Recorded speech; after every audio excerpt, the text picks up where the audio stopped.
Widely regarded as a comic genius, Rowan Atkinson is often hailed as one of Britain's top comedy actors. Outside of the UK, he is best known for playing the beloved Mr Bean, but his illustrious career on TV and film is far more extensive, encompassing several more unforgettable roles, leaving an indelible mark in the comedy world. As a student at Oxford University, Rowan Atkinson joined the renowned Oxford Revue comedy group, showcasing his undeniable talent at shows in and around Oxford, and the Edinburgh Festival Fringe in 1976. As part of this troupe, he met future legendary writer Richard Curtis for the first time, a man he would forge a fruitful collaborative partnership throughout much of his career. While observing Atkinson on stage though, Curtis found himself stunned at Rowan's excellence. Either this man is suffering from serious brain damage, or the new vacuum cleaners arrived. Richard soon realised that Rowan was light years ahead of everyone else, struck at his natural ability at physical comedy through his awe-inspiring facial expressions and body language, and he himself could not match Atkinson's stage presence. In 1979, Atkinson and Curtis collaborated on a cleverly witty comedy series for BBC Radio 3, named The Atkinson People. Sir Corin Basin? Yes. When was it that you first became interested in the theatre? Oh, that's a long story. As a very young boy, I was very shy and nervous. Nervous, yes. Yes, nervous. And often I didn't dare go out. Dare go out, yes. Please. Please, yes. No, please stop interrupting me. Stop interrupting, yes. The show adopted a distinctive format of obscure one-on-one interviews, with a colourful array of eccentric and pompous personalities. But remarkably, all the characters were actually voiced by Atkinson, who skillfully employed his now trademark versatility for voice acting, bringing these outrageously pretentious characters to life. Ainsley.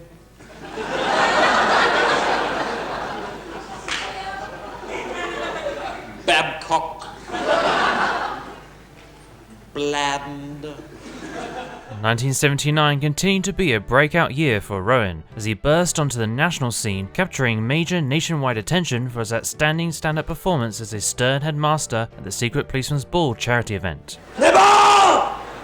Leave orifice alone! This straightforward yet hilarious clever performance was like nothing seen before, and is still fondly remembered over 45 years later. Rowan's impressive momentum didn't stop there when he joined the cast for the new satirical comedy sketch show Not the 9 O'Clock News.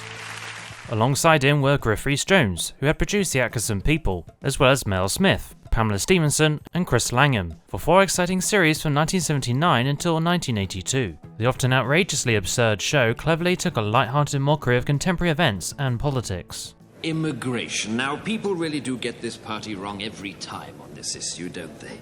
We don't think immigrants are animals, for God's sake. One of the standout sketches featured Rowan playing a priest for a pointed parody of a real-life TV debate between the Church of England and Monty Python on the controversial Life of Brian movie. I'm sorry, Jonathan, whatever you say, this film is a highly distasteful one. I mean, have people forgotten how Monty Python suffered for us? I know.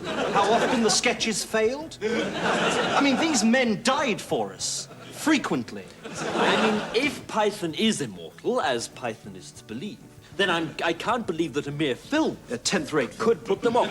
Atkinson's other memorable roles include his performance as Gerard the Gorilla. Wild, I was absolutely livid. And a lorry driver. I like trucking, I like trucking, and I like to truck.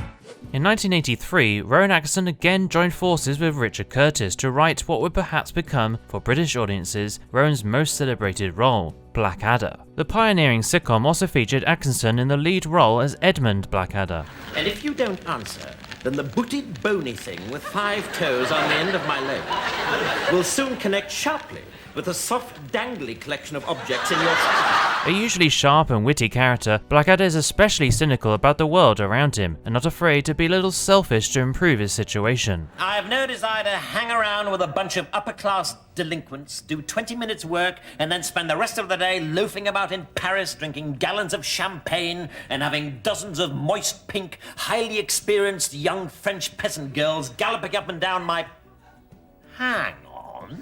Blackadder was a major critical and commercial success in Britain, with each of the 4 distinct series set in different historical settings, including the Elizabethan period and the First World War. If we should happen to tread on a mine, what do we do?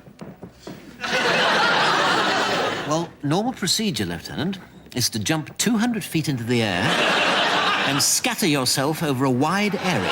Rowan's character would also evolve between each series, although the first series received a mixed response, prompting Rowan to leave the writing to Richard Curtis and newcomer Ben Elton for series 2 onwards. Atkinson may not have thrived in the writer's chair, but his performances in each iteration of Blackadder were a testament to his range as a comedic actor. Subsequently, a 2001 Channel 4 poll named Edmund Blackadder as the third greatest TV character of all time, behind Basil Fawlty and Homer Simpson. Good Lord. In 1990, we saw the dawn of Rowan's most iconic creation, Mr Bean. Atkinson has described Mr Bean as a child trapped in a man's body, innocent and oblivious to the outside world, yet cunning and resourceful as he devises imaginative solutions to everyday problems. Despite the Mr Bean series' short run of just 15 episodes between 1990 and 1995, Atkinson's character became a worldwide phenomenon, getting sold in an astonishing 245 territories. No! He's a Mars. His global success guarantees Atkinson to be recognised in any country he should step in. Not always easy for a man who famously doesn't really enjoy the limelight. Rowan's Mr Bean character didn't end there though, as he landed 2 feature films, and he even continues today as an animated character, also voiced by Atkinson. Rowan's final leading role in a classic British TV sitcom was as the endearingly old-fashioned, by-the-book police inspector Raymond Fowler for Ben Elton's comedy The Thin Blue Line from 1995 to 1996.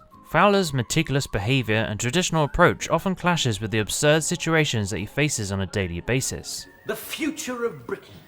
The cream of a proud nation. Well, God.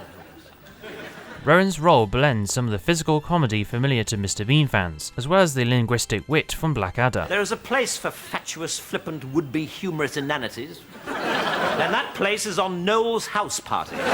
Arguably, the character plays to Rowan's comedic strengths perfectly, despite the charming series not reaching the highs of other series he's been a part of. And he could do a very great deal worse. Beyond Rowan's TV career, he's also made a name for himself on the silver screen beyond his aforementioned Mr Bean movies. Most notably, he starred as the overconfident and incompetent British spy Johnny English in the Johnny English trilogy. You're young, Miss Campbell, and inexperienced. What you seem to have forgotten is that nobody knows we are here. At our disposal, we have the vital element of surprise. A clever parody of classic spy movies, including the of course James Bond, Rowan uses his familiar slapstick humour to portray the inept hero. As is commonly the case with Rowan's later work, the formulaic plots and scripts unfortunately don't live up to Atkinson's charming performances. Baby. Baby. Baby. Rowan has also made a cameo in 83's James Bond, Never Say Never Again. He voiced Zazu in the original Lion King movie. Didn't your mother ever tell you not to play with your food? And he's had small roles in 2 Richard Curtis movies, 4 Weddings and a Funeral and Love Actually. We don't see Rowan on the telly as much as we used to, but he has recently stepped back on the small screen for the Netflix series Man vs. Bee, where he plays Trevor Bingley, a clumsy house sitter who battles with an unwanted and mischievous bee. It's a light-hearted and entertaining slapstick show, and Rowan remains a master of physical comedy. However, the humour predictably feels overly repetitive quite quickly. But what's your favourite moment from Rowan Atkinson's career? Please let us know in the comments and give this video a like. Remember to also check more Serious Classic videos from the channel page, and subscribe if you haven't already. Thanks for watching, and cheerio!